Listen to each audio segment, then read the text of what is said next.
I can simply say to you today, being the 20th of August 2023, I can say good morning, good afternoon, and good evening from my location. I don't know where you may be listening from, but my greetings to you. It is still Sunday in my time zone from my location. So I can simply tell you today, welcome to this great program that I'm going to be having this hour from my location to you.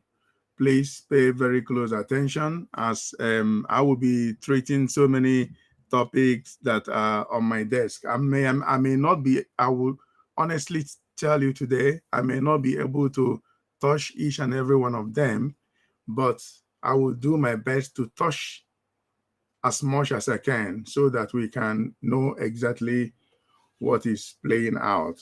There are issues that we are seeing unfolding in Africa, most especially, and around the world. Before this thing began, we kind of figured out there would be problem in Africa as it has been for a very long time. And we created this particular forum or this network and call it New Africa News Network. There will be a new Africa. The old Africa we know about is going to fizzle away or is fizzling away. So the new Africa is about to be ushered in. And other part of the world will follow suit. They will usher new system and new continent or new country from within their own region, and they can call it new world order. This is what is unfolding, and a lot of people will see it. But let me start from Africa. We all know and we see the trending news going on our social media and the mainstream media. We know about the coup in Niger Republic, and a lot of people are seeing what is going on there. The role of Nigerian government and ECOWAS, Economic Community of West African States. That is what it stands for. So we see what they are doing. Before it came to the public notice, they have been bidding on how to go to war when they were notified by their masters from the Western world. What are you going to do to remedy the situation? What are you going to do to save our project as they presented it to ECOWAS? They have been controlling ECOWAS for a very long time. Since ECOWAS was created, the Western powers have been controlling ECOWAS, funding ECOWAS, and ECOWAS are indebted to them because if they don't do it, they will not do the bit of the Western world in Africa. Okay, so now we all know that these African countries were balkanized on the 15th of November, 1884 to the 26th of February, 1885. If you do the calculation very well, you will notice that it took them 4 months, 4 good months to create coin Africa and balkanize Africa and headed forward to destroy Africa. And Africa, the names of the most African countries, if not all African countries, were not given by the Africans themselves. They were all given by their colonial masters. So these colonialists came to Africa. They did not take visa to come.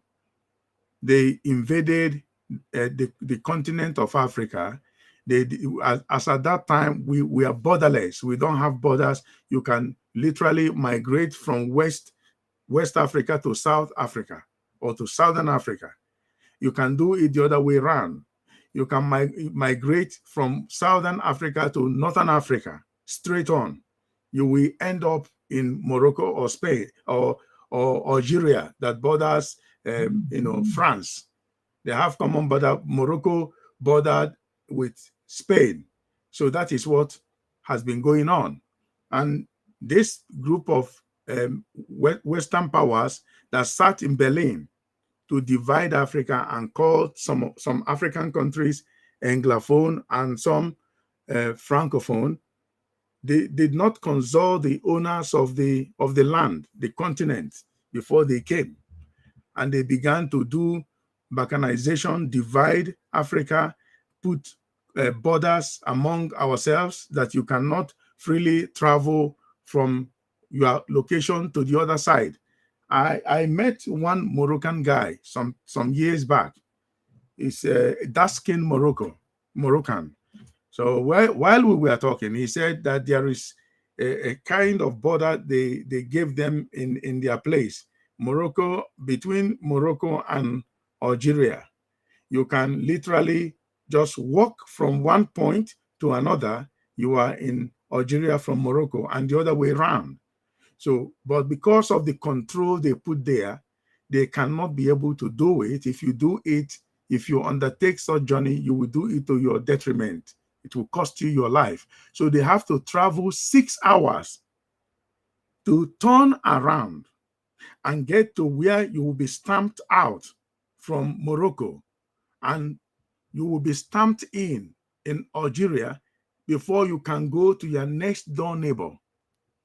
I will definitely look for that guy to give me the full details, or possibly go there and give me the video clip. The way he described it, I saw it and it was mind-boggling how they could do this.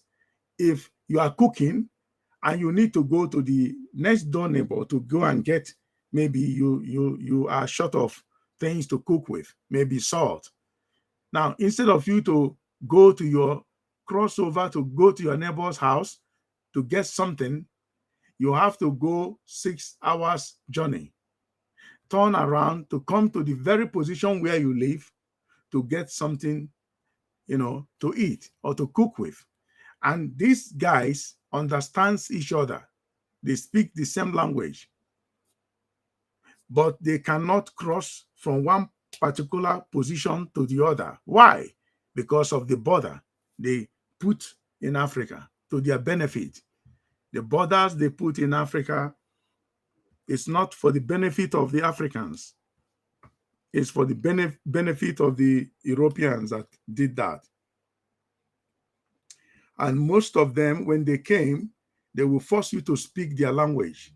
They rearrange everything that you are not allowed to speak your language. They call it vernacular in school. If you are in an English-speaking country, you are not allowed to speak your language in the classroom. It's prohibited, as they say it. If you speak, you will get punished or you pay a fine.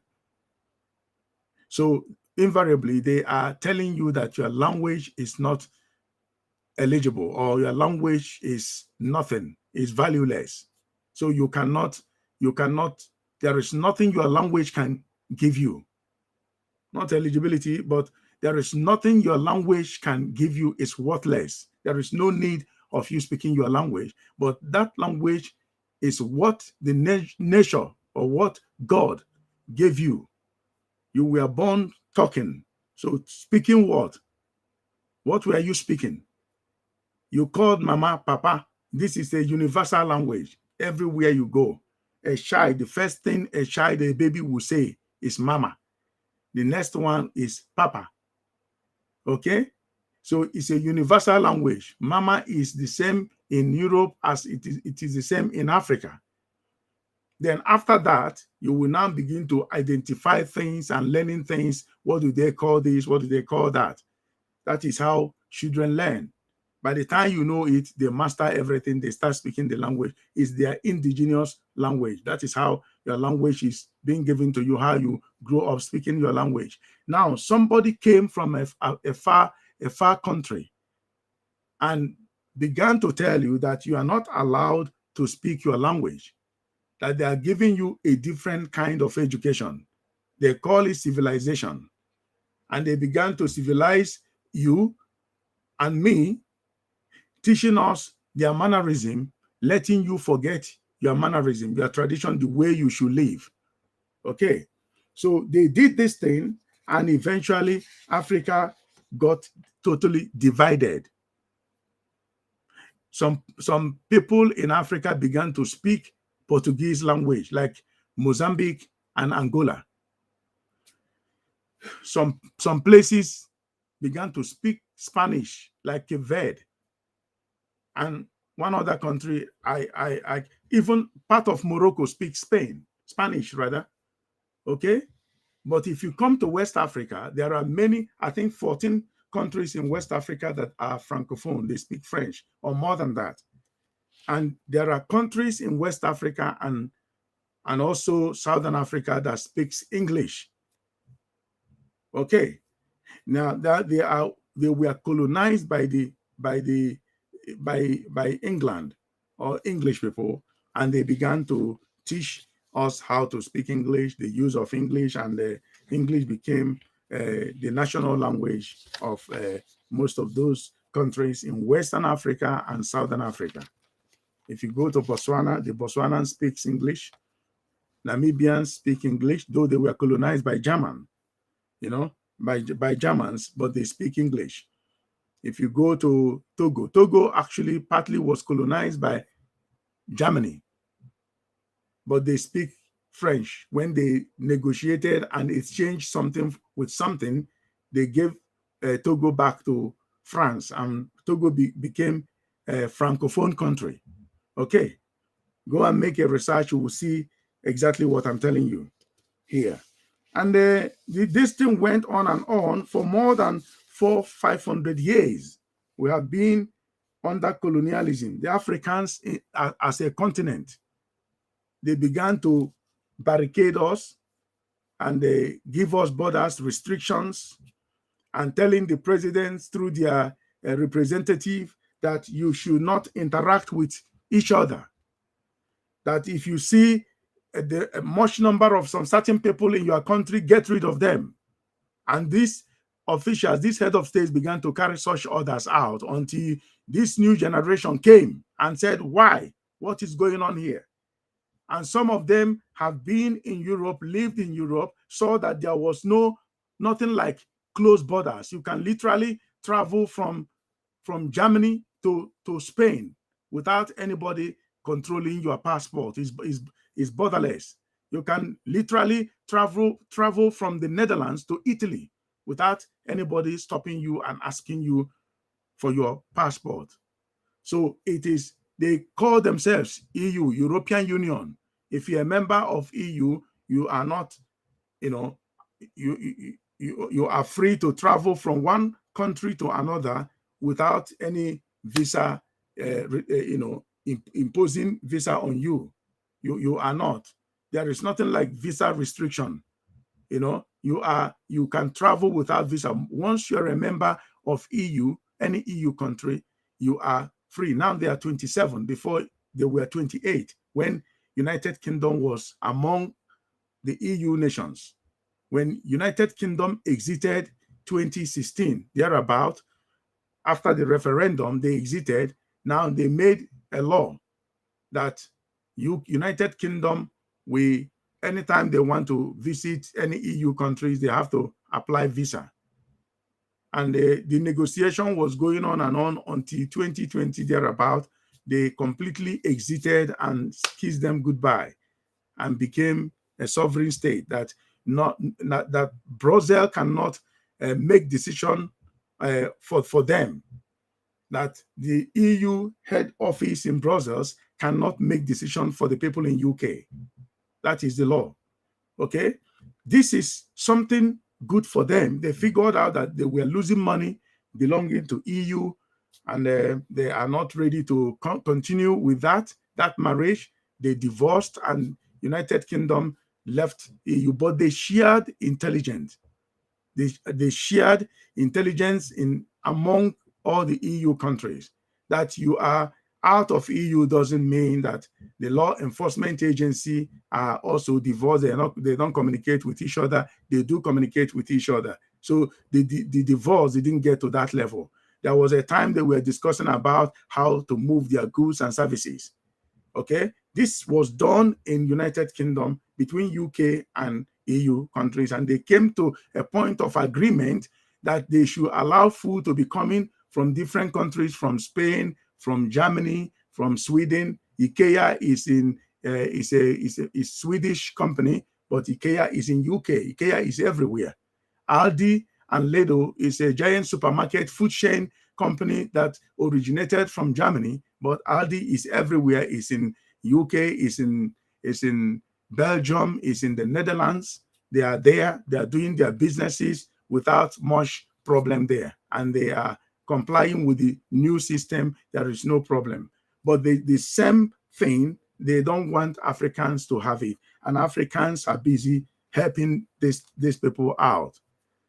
Africans are busy killing each other. I really appreciate, before I commence, I really appreciate with what CIC Julius Malema is doing in South Africa, how he is busy educating Africans on what to do. So many Africans are afraid to speak because of their lives. They fear that they will be killed.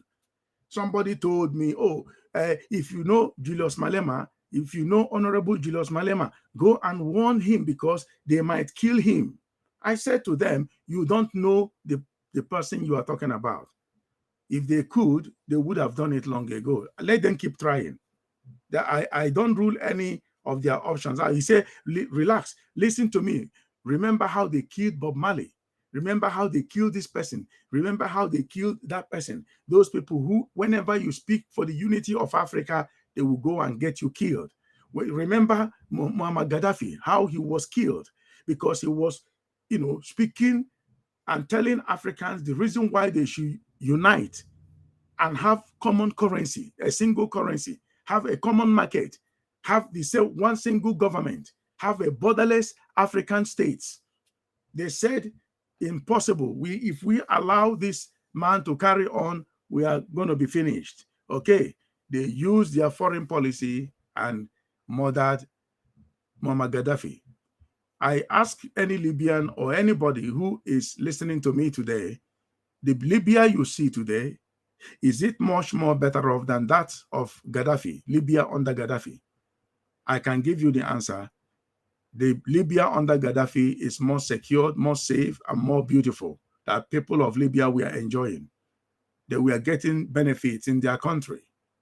They were being looked after. The women were being looked after. Single people, if you get married, there is a certain amount of money that will be given to you. If you want to buy a car, the government will subsidize the car for you. You go and get a car. Many of the things that we eat in Libya, they are free. They give them milk free in the morning, free of charge. Bread is almost free or free. Anything that has to do with breakfast is free. Free hospitals. And if you look at the agricultural landscape in Libya, formerly it was desert. The man, Muammar Gaddafi, converted it into a farmland and it was producing. Libya became food independent country. They were very independent in agriculture and they were producing everything for themselves and by themselves. Irrigation system was excellent. Libya under Muammar Gaddafi was beautiful. Today, Libyans are among the countries listed seeking for political asylum in Western world. What a shame. So now, when you bring it to West Africa, the West African situation is worse than anything you can think of.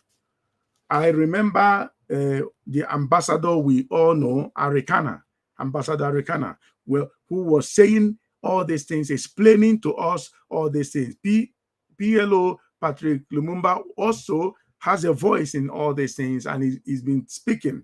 These are men that are being targeted to be killed by Western powers. If they catch them or get them in a certain corner, they will eliminate them because they are educating the people of the world, the people of Africa, to take charge and do things in a rightful way in order to take good control, total possession or control of their land and their resources. We are getting to understand also that Libya under Gaddafi was having everything perfectly in order, very much in order. Libya under Gaddafi was having everything perfectly in order. And the Western powers didn't like that because they want Libya that will be indebted to them, be a slave to them.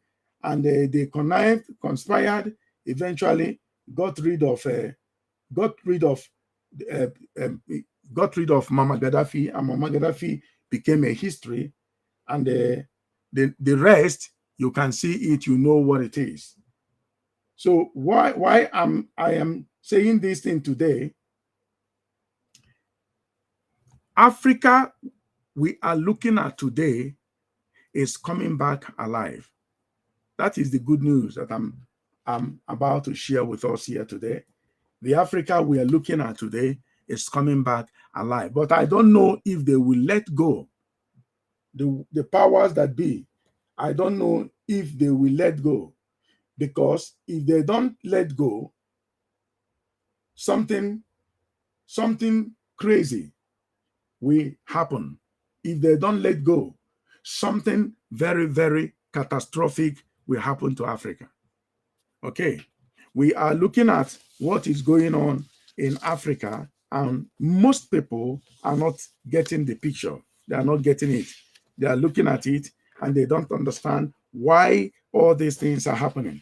And Africans are not good in keeping record of what is going on or going wrong among them as a continent. No, Africa is so divided because they gave us different languages. So many people speak different language. If you go to Ghana, the people of Ghana can simply figure you out or fish you out by the way you speak. They will say you are not from Ghana. But if you come from United States of America with American accent, they will not have problem with that. I'm saying, for example, I don't say they are doing it. If you go to South Africa, the same system we apply. They trained us unconsciously to hate ourselves. That is what it is. You see your brother or your sister, you call him or her a foreigner in his or her continent. And that is so wrong. That is so bad. So we are going to do a lot of work. It's not taking over economy of Africa and open the border for people to be traveling around without thorough education. Africans need to be educated. Africans need to be informed about what is going on in Africa. If we get this thing right, then this whole operation will work and will yield dividend. But if you don't get it right, it will become a wasted effort. Let me start with the coup in Niger Republic. A couple of weeks ago, a young man who happened to be in the military, in the army of Niger Republic, took over the government and arrested the civilian president, and is still in their custody as I speak today. And the Western powers came, France came and began to tell them to release him. I don't know what really connected France into this until I began to make some research and listen to different voices that knows exactly what is going on. And I was shocked to see that France actually literally controls all the Francophone countries. There are things they gave them. They said, if you are if you are a president of one of the Francophones, one of the countries in Africa controlled by France, they will determine what you do with your military. As a president, you are not in charge of your military. They will train your military by themselves. It is something you have to sign before you become the president of France. And they will have military presence in your country. Okay. Also, your finances. They will control the finance of your country. Actually, you will deposit your money in French bank in France. And they will now decide how much they will give you. If you ever borrow money from them, they will give you interest. So you are paying interest on your own money, not their money, but your money. You are paying them to use your money, and they are living comfortably fine. They are having everything in order for them in France. But you in Africa, Francophone Africa, you have nothing. You don't have good roads. You don't have good hospitals. You don't even have hospitals. You don't have shopping malls. You don't have constant electricity. You live totally in darkness, and your land produces uranium. Can you imagine? And also, third, your natural resources are not going to be tampered by you. France will determine what you do with your natural resources. For example, cocoa and so many other mineral resources like uranium. They control it, they mine it, they take it to their country and decide what to do with it, and also decide what they're going to pay you. And if you ask any question, they will use another military officer to overthrow your government. So you can understand that is what is going on in Cameroon as well. While I speak, we know that Paul Biya has been in that office for a very long time, for 5 decades. If you ask, when I was a child, when we were doing current affairs, who is the president of Kenya? We always say Arap Moi. As in my generation, who is the president of Cameroon? Paul Biya. Till today, you can understand. So the rule of law does not apply if it suits the Western powers. If it suits France, if it suits them, they will. If you want to be life president, you will become life president. In Côte d'Ivoire, it happened, and it is still happening. The very man, the president of Côte d'Ivoire, Alassane Ouattara, that is his name, has been there for more than 10 years or 11 years now, because he's dancing to the tune of the Western world, France. They allow him to be there, no problem. They make sure everything is in order. Why they are looting the resources, the treasure of Ivorians, okay? Now, this is what is going on. In this situation, the Western world triggered ECOWAS and said, ECOWAS, you need to go to war and stop this military leader of Niger Republic. He's not listening to us. He said, to hell with you. He did exactly what Burkina Mali, I call them Burkina Mali, Burkina Faso and Mali, what they did. We don't want all these things right now. I want you to go and mobilize forces to go and chase him out of the office. Nigeria, who happens to be the leader of ECOWAS, as I was made to understand, led by Bola Ahmed Tinubu, this is crazy, said, oh yeah, okay, it's a good thing. But you have to understand that we are going with our soldiers, we are going with our military hardwares and everything. We need financial support. We need financial support so we can go and chase the juntas out. And the Western world say, oh, we will do it. Is that all you need? Yes. They are now giving them money to go to war. One of the presidents of a country within the ECOWAS, to be precise, Nigeria, went and spoke to the northern leaders from the back, say, you now want to go to war. You want to go to war. I beg, make una reject them. If they vote this thing for Senate, make una no go war. Make una say una no want war. But when it comes to the public, he said he wants to go to war. You see, when you talk of 419, this Western world will pay for it. They will pay for what they are doing, or what they did, what they keep doing in Africa. So now they want to scam them, because you can't send somebody to war without funding the person, without giving the person money, military hardware. Without those things, they can't go to war. Who will volunteer to fight? Now, Nigerian head of state or president, he wanted to oppose it on their table when they were discussing. They reminded him, they said to him, hey, listen here. We made you president of Nigeria. You know that you never won the election. You lost the election. You never won the election. So what we tell you is what you're going to do. Go and do what we ask you to do. Go to that war. We're going to fund you. We're going to give you money. Go and fight and remove that guy from office. We have our business at stake here. Our business is there. We get uranium from Niger Republic.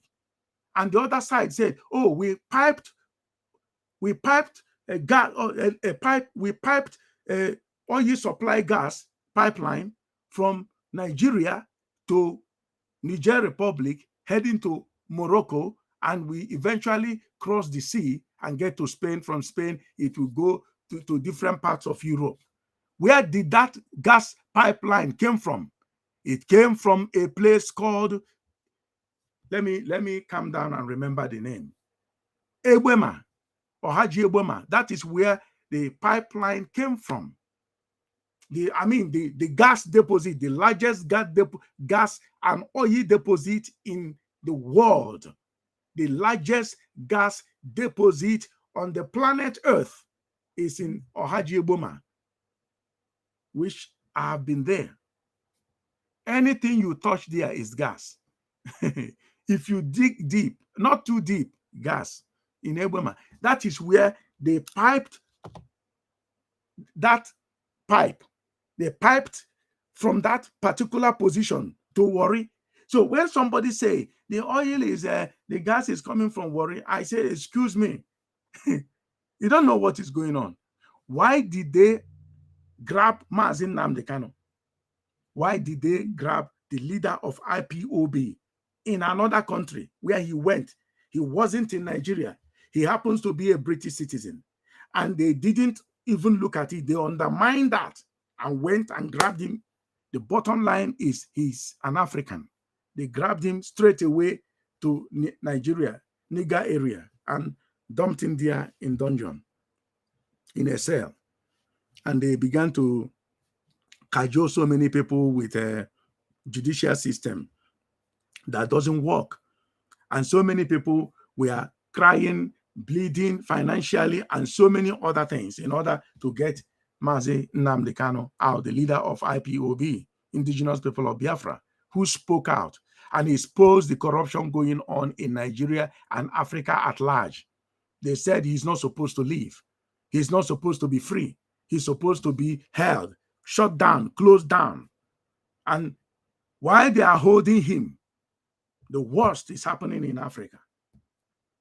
I said to them, if you had listened to his advice and followed his advice, we wouldn't have been where we are today. This is how Nigeria is run. And many people think that Nigeria is run by Nigerians. You are joking. When I saw the former president of UK, Mr. Tony Blair, coming to Nigeria to endorse Bola Ahmed Tinubu, I said, it has set. I said it in a certain language, it has set. What is that man? What did that man come to do in Nigeria? In Britain, in United Kingdom, he dare not come and talk about any political activities in Britain. Since he stepped out as the Prime Minister of United Kingdom, he dare not. Because for what reason? Because he took so many British soldiers and they were murdered in Iraq with the former president of America, George W. Bush. For what? For weapons of mass destruction that never existed. They went to war telling the world that they have, that Saddam Hussein have weapon of mass destruction in large quantities. That if they don't stop him, he will use it in all the train stations, in all the tram and trains, in all the buses, public buses, transport system, even aeroplane, in all the commercial flights, they will use it. And the world panically believed such report and went to war and went and destroyed Iraq. And a lot of soldiers, both Iraqi soldiers, the Allied forces, as they call them, most of them lost their lives. Some lost their limbs, part of their body, due to street bomb explosion. They died here because they brought war to a peaceful country because they hated or they don't like the man in power who is now taking charge of the resources God gave them. So before Saddam Hussein went into the hole, he lit up all the oil wells where they are taking the oil from and said, if I can't have it, I will set everything on fire. He set everything on fire, and eventually everything there perished. And they managed to secure some wells and put off the fire. The rest is a history that's still there today. That is where America have their largest embassy in the world, or the biggest embassy in the world. It's in Iraq. It is in Iraq. It's nowhere else, no other place than Iraq. Okay. Now I am learning from or hearing from Julius Malema that they have their military presence in Botswana. Botswana is the most peaceful country in Africa. The police in Botswana, they are just called police. They don't work. When they get to their offices or stations, they eat and share flowers. It's like a theater hall where you go and watch movies. They watch movies, they relax, they eat, they exchange love gifts, flowers, and they go home. At the end of the month, they get paid for even stepping out of their homes and going to work, going to their stations. That is Botswana for you. The most peaceful countries in Africa is Botswana. There is nothing like crime activities or criminal activities in Botswana. From time immemorial, go and check. They gained their independence, so-called flag independence, 1965. Since that time till now, Botswana has remained a very peaceful country in Africa. But America, as I learned and heard from CIC Julius Malema, American military base is there in Botswana. Doing what? Governing, controlling or patrolling on that soil, on the continent of Africa, telling the rest what to do. I have no problem if you are in another country, but come there like any other person. As we do go to America, we don't carry our African military presence and put it in American soil. There will be war. Or put it in British soil. There will be war. Africans haven't done that. So when Africans are talking, why on this particular issue, why are so many Westerners why are so many Westerners begins to feel uncomfortable? Why are they uncomfortable when you talk about all these things? They're uncomfortable because it is actually exposing their activities, what they are doing in Africa. I have no problem with anybody. Be you white, black, red, it doesn't matter. What I look at is your policy. Look at the Netherlands. Netherlands, nobody knows that they victimize their immigrants living in the Netherlands. They victimize them. Some of them were killed in the Netherlands, and you don't sue them. They have many ways of eliminating people. You don't sue them. If you take them to European Court for Human Rights, they will use their system and make you the accuser to become a suspect. And the European Court will say to you, you are not going to contact them. You cannot do anything. There is nothing we can do, and you don't contact us again. Well, if you don't want to do the needful, you will leave Africa, all of you. You will leave Africa. The Africans are weak. When you guys began to do these things, so many voices were telling you, stop your foreign policies on how you treat foreign people. They will not do it. Go to South Africa. The problem in South Africa today was created mostly by the Dutch. The Dutch created the problem there, including the English. They actually fought war on the soil of South Africa, on the continent of Africa. They fought war there. Who will take the largest part of the land? Now, when CIC Julius Malema is now telling them, if your father stole something and give it to you, and you are keeping it, who are you then? Are you not a criminal? Because you are keeping stolen goods, stolen properties. That is what Julius Malema is now saying. And everyone is listening. We all listen. We like to listen to brave and confident men talk, but we cannot do exactly what they are doing because of fear of persecution or crucifixion. And when we get to our localities, the local ones will begin to challenge those ones who are on the front line fighting for them, for their liberation in the foreign world, in the Western world, where the battle is being fought. That is where they will be. That is where the battle is. But the local ones cannot take up such mantle to go and do it. But when the one that has the courage to fight them is doing his job, they will be busy criticizing him the way they are doing to the leader of IPOB, Mazi Nnamdi Kanu. Everyone is coming out telling them they should do this, they should do that, is this, is that. But he was telling them the truth. They never believed him. So if what Mazi Nnamdi Kanu has been saying is not correct, why did they spend such money to go and do what? To go and kidnap him from Kenya and extraordinary rendition. Let me not bite my tongue, for God's sake. And renditioned him to Nigeria. So you can understand the level of corruption. The rule of law did not apply. He didn't go, he happens to be a foreign passport holder, a British citizen, and he was taken to another country from another country that never related. So you can understand the level of corruption these guys are dishing out. When they want to do things, they will break the law. But if you dare break the same law, they will call you so many names. Terrorists, baptize the person with so many names so that he will be worthless in the society. And society listening to them, follow mainstream media and social media where they lie. And Africans will buy it. You hear some certain things, you don't know why that thing is being said. Africans will buy it. Look at, while I was talking, somebody sent me something from that part of the world, from Niger Republic. He said, one Nigerian soldiers not to dare us. If they try, they will not only fight the soldiers, they will get into Nigeria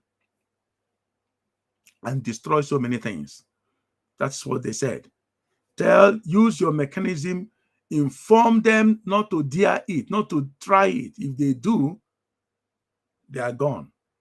That they will invade Nigeria and take over Nigeria. This warning came from Niger Republic, from the military leader, president. That is what I received. And so many people will be thinking this is a joke. ECOWAS took money from the Western world, those who laid pipe from Eboma, or Haji Eboma, in Southeast Biafran land to Niger Republic, from Niger Republic to Morocco. Do you know how many thousands of kilometers? And they said American government invested $13 billion in that project. You can understand the level of corruption and injustice going on. That is why when you are speaking about the sovereign state of Biafra, they know that when they give you Biafra, their oil and gas exploration project will stop. So they don't want it. That is the reason why most of the places we've gone, when you mention Biafra, they will turn blind eyes and said, we don't want any problem. Now we begin to ask them, why are you saying that? What kind of problem you said you don't want?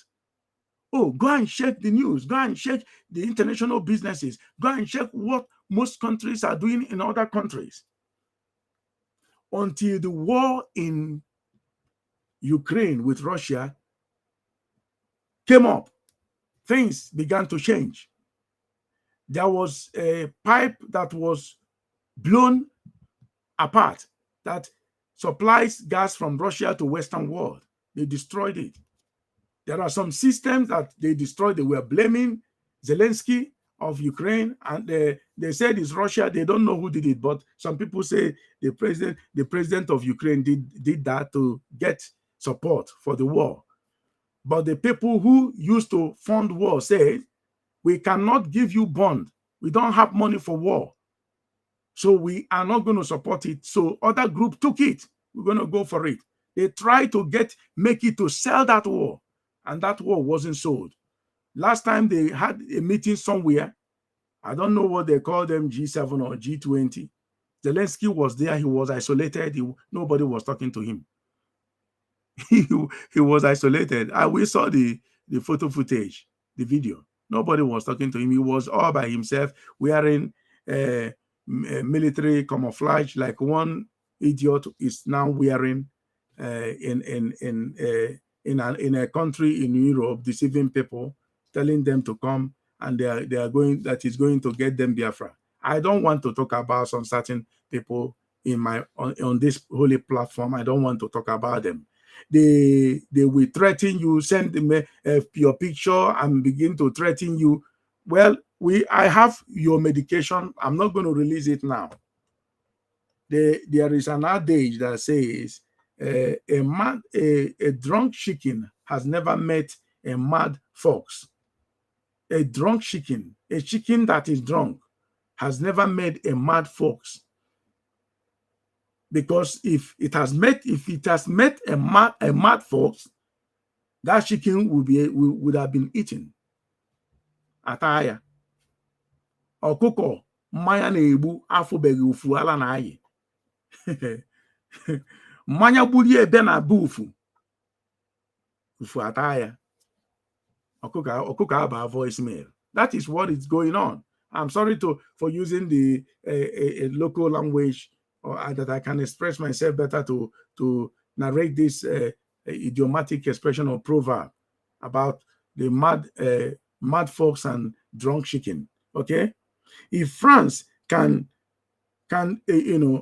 control or enforce that Niger Republic should not take charge of their mineral resources, that is what Ambassador Arikana was telling them. What is that called? He said it's a coup.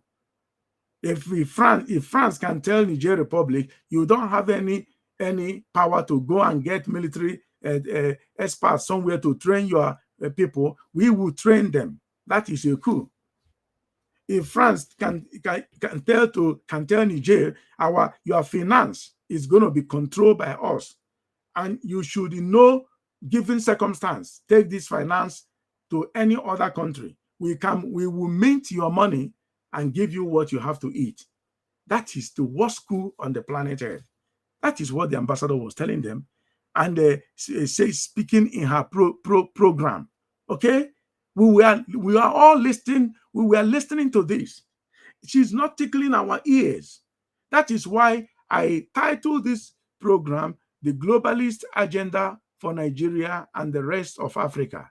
The invisible hands holding Africa down. There is an invisible hands, or there are invisible hands holding Africa down. You will look for this invisible hand. You won't see it, but it's there. You can't do anything meaningful. Do you know there are countries that they excluded that are not eligible to obtain international loan to do some project or develop their regions, because they are from some certain countries in Africa. They are declared red zone, and most people don't know these things. Unless you go deep and deep, or deeper and deeper, you will now begin to see everything unfold. So this is what we are fighting. Mandela fought it, and we know what happened in South Africa. Desmond Tutu fought it. He was a minister of the Word of God. He fought the system. Mugabe fought the system. Thomas Sankara fought the system. Kwame Nkrumah fought the system. So many people fought the system. And we know that Steve Biko was killed by these Boers in South Africa because he was fighting. Chris Hani fought the system. Oliver Tambo fought the system. And they're using the same policy to fight Africa, to hold Africa down today. That is why African leaders, a new Africa must emerge, not this old Africa. New Africa, where there is equal right, where the resources of Africa will be shared equally, where somebody can come all the way from South Africa to Nigeria and own a lot of investment and do investment unrestricted, where Nigeria can pipe crude oil and gas straight to Southern Africa, and the brothers in Africa or in Southern Africa will be enjoying the same thing the one in West Africa are enjoying. That is the blessing God gave Africa. And we should not lose sight on this.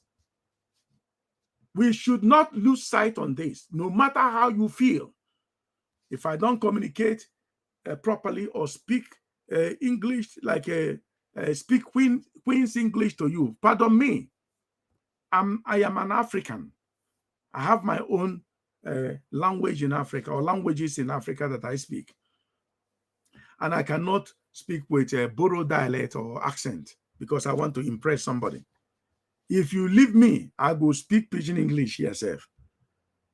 I cannot close without citing something that I saw in a comedy.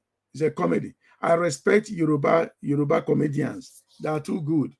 Yoruba comedians, when you watch their comedies, you will laugh and affect your lungs. So when the man was speaking, I don't know how to explain it. He was actually literally talking to the current coup d'etat president of Nigeria, Bola Ahmed Tinubu, who never won the election. He was telling the president of Burkina, the military leader of Burkina Faso, that he should step down. They are coming, this and that. I want to tell foreign powers to be very careful. If the guy was speaking and making fun or jest of the president of Nigeria. It was, I don't know, I basically understand what he was saying, but there are those who may not understand what that man was saying, and it was so funny. Very, very funny. So he was saying it in a very funny way. You know, he was saying it in a very funny way. If I don't know, for those of you who understands Yoruba, I don't know how you will see it, but this is what the man was actually saying.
Let me say this: the funniest comedians so far in Nigeria, I will reckon the Igbos and the Yorubas.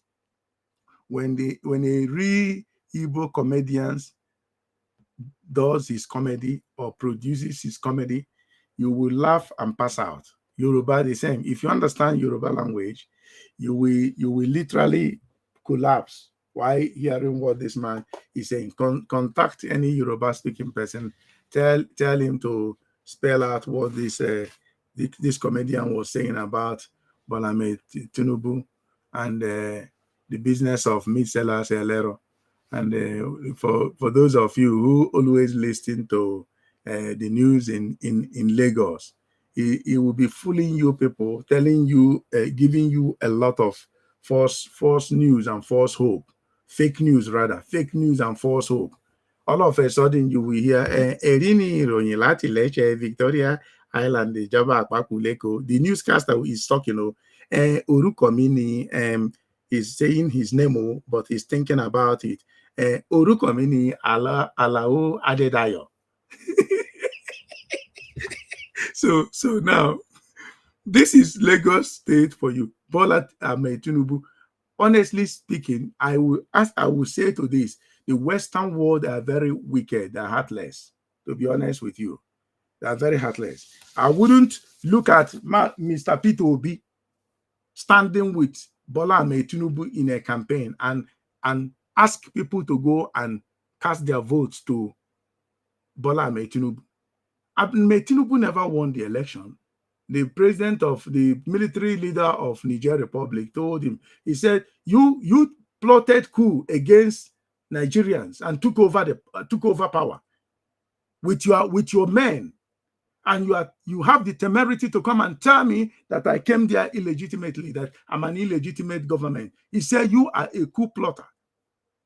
Didn't we hear that? Those are things a man should be saying. But some people are very quiet. They are criminal, but gangsters took foreign powers who said to him, we know you lost the election. Peter Obi won the election. But we took it from Peter Obi and gave it to you for such a time as this, for you to go to war and fight the Niger Republic. Bola Ahmed Tinubu, if you go to war, make sure if you have anything in Nigeria, those things will be leveled down. The level of revolution that will take place in Nigeria, you can't stop. No hell, you can't stop it. Hell cannot stop it. All of you will go to hell direct. Release the leader of indigenous people of Biafra, Mazi Nnamdi Kanu. He did nothing wrong to all of you. Release him and let him go. Why keeping him? Why keeping him? On this note, I'm going to end this ministration here so that I can go and do something else. I just want to let you know that I'll be coming often to this platform to speak. I did not want to come and speak because of some certain things. Let the operation begin to take place. I'm not going to be carried away and say things that I will regret saying here. So on this note, I'm going to say, God bless you all. I want you to have this blessed Sunday, from me to you. Thank you very much. I'll leave you with prayer and worship. Thank you. Shalom from here. Shalom from here.